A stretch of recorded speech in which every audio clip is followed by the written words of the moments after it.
3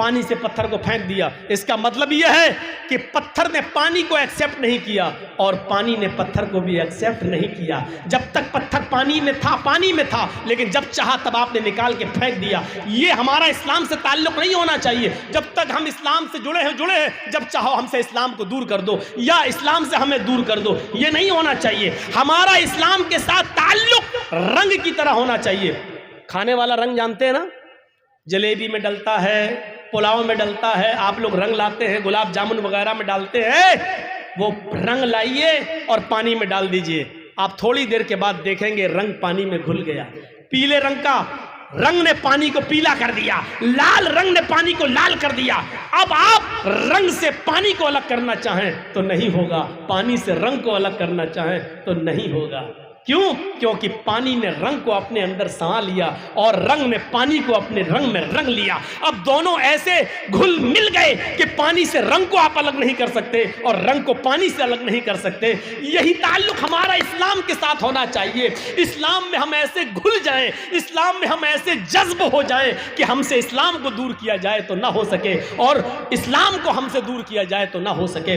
ہماری سانس آخری سانس تک اسلام رہے, آخری سانس تک, مرتے دم تک ہماری زبان سے یہی نکلے, لا الہ الا اللہ, لا الہ الا اللہ. نہ ہم کو اسلام سے دور کیا جا سکے نہ اسلام کو ہم سے دور کیا جا سکے. یہ ہمارا اور اسلام کا تعلق ہونا چاہیے.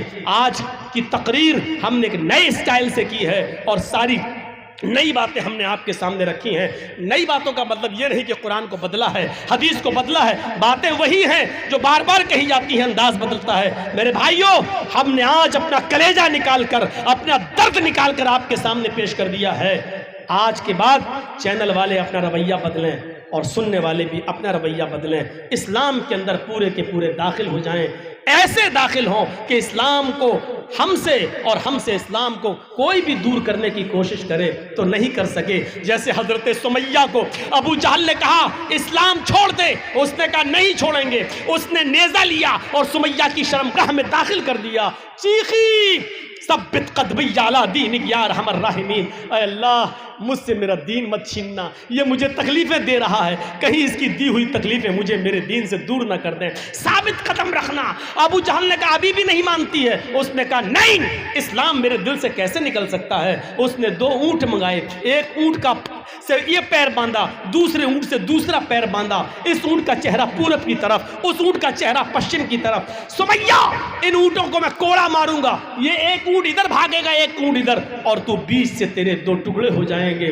سمیہ مسکرانے لگی. ابو جہل کہتا ہے تو ہنس رہی ہے. سمیہ آسمان کی طرف نظر ڈالتی ہے. ابو جہل نے کہا کیا دیکھ رہی ہے, اسلام چھوڑتی ہے یا نہیں؟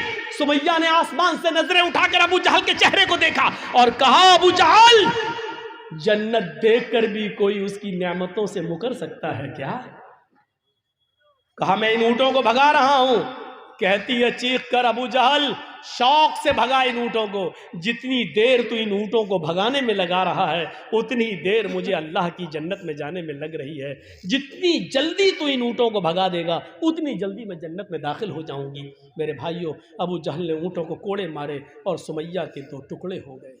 یعنی آخری دم تک سمیہ سے اسلام نہیں نکالا جا سکا اور اسلام سے سمیہ الگ نہیں ہوئی. یہ تعلق ہمارا اسلام کے ساتھ ہونا چاہیے. ہم سے کتنی ہی مصیبتیں آئیں, نہ اسلام ہم سے دور ہو نہ ہم اسلام سے دور ہوں. اٹھنا بیٹھنا, ایک غور کرو, اپنے بچوں کو تعلیم دو اسلامی.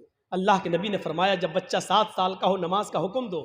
نہ پڑھے کوئی بات نہیں, لیکن لے جاؤ پڑھاؤ, اور جب 10 سال کا ہو جائے نماز نہ پڑھے تو اس کو مارو, مار کے لے جاؤ. حدیث اپنے بچوں کو تعلیم دو. مستد احمد کی ایک روایت ہے, ایک صحابیہ عورت ہے, کہتی ہمارے گھر میں جب بچہ پیدا ہوتا ہے تو بچہ جب پیشاب کرتا تھا تو میں پانی کا ایک برتن اس کے اوپر ڈال دیتی تھی. بچہ پیشاب کرتا تو پانی سے اس کو دھو دیتی, اس کی شرمگاہ پر پانی ڈال دیتی تھی. جب بچہ پہلے دن چلنے کے لائق ہوا, پہلا دن جب بچہ چلنے لگا, پہلے دن جب کھڑا ہوا اور میرے بچے کو جب پیشاب کی ضرورت ہوئی تو میں نے اپنے بچے سے یہ نہیں کہا بیٹا پانی لے کے جاؤ، چونکہ اب تک میں نے اس کی عادت ڈال دی تھی۔ بچہ جس دن چلنے کے لائق ہوا اسی دن پانی کا برتن لے کے جانے لگا اور پیشاب کر کے اپنی شرمگاہ پہ پانی ڈالنے لگا۔ میں نے اپنے چھوٹے سے 1 سال کے اس 1.5 سال کے بچے کو دیکھا جو اپنی شرمگاہ پر اپنے ہاتھ سے پانی ڈال رہا ہے، حالانکہ اس کو استنجا کرنا نہیں آتا ہے، اس کو پیشاب کر کے دھونا نہیں آتا ہے، استنجا کیسے کیا جائے اس کو نہیں معلوم، لیکن میں نے اپنے بچے کو اپنی شرمگاہ پہ پانی ڈالتے ہوئے دیکھا۔ میں نے کہا فزت برب الکعبہ، اللہ کی قسم میں کامیاب ہو گئی، اللہ کی قسم میں کامیاب ہو گئی۔ میں اپنے بچے کو جیسا بنانا چاہتی تھی میں نے اپنے بچے کو اسلامی ماحول میں ڈال دیا۔ یہ اس عورت نے چیخ کر کہا اللہ کی قسم میں کامیاب ہو گئی۔ وہ عورتیں غور کریں جو 4 سال اور 6 سال کے بچے کی پینٹ کی چین کھول کر کھڑے ہو کر نالیوں میں پیشاب کراتی ہیں، تم اپنے بچوں کو اسلام کی تعلیم کیا دو گی؟ تم اپنے بچوں کو کیا بناؤ گی؟ جبکہ تمہارے شوہر BA اور MA کرنے کے بعد، PhD کرنے کے بعد، MBBS کرنے کے بعد خود گدھے اور کتوں کی طرح کھڑے ہو کر پیشاب کر رہے ہیں، تم اپنی اولاد کو بیٹھ کر استنجا کرنے کی تعلیم کیا دو گی؟ اور صحابیہ سے سیکھو، اسلام کے اندر ہمیں پورے کے پورے داخل ہونا ہے۔ امید ہے انشاءاللہ آج کا ہمارا یہ بیان، آج کی ہماری یہ تقریر ہماری زندگیوں میں انقلاب پیدا کرے گی اور ہم اپنے معاشرے میں اسلام کو پوری طریقے سے نافذ کریں۔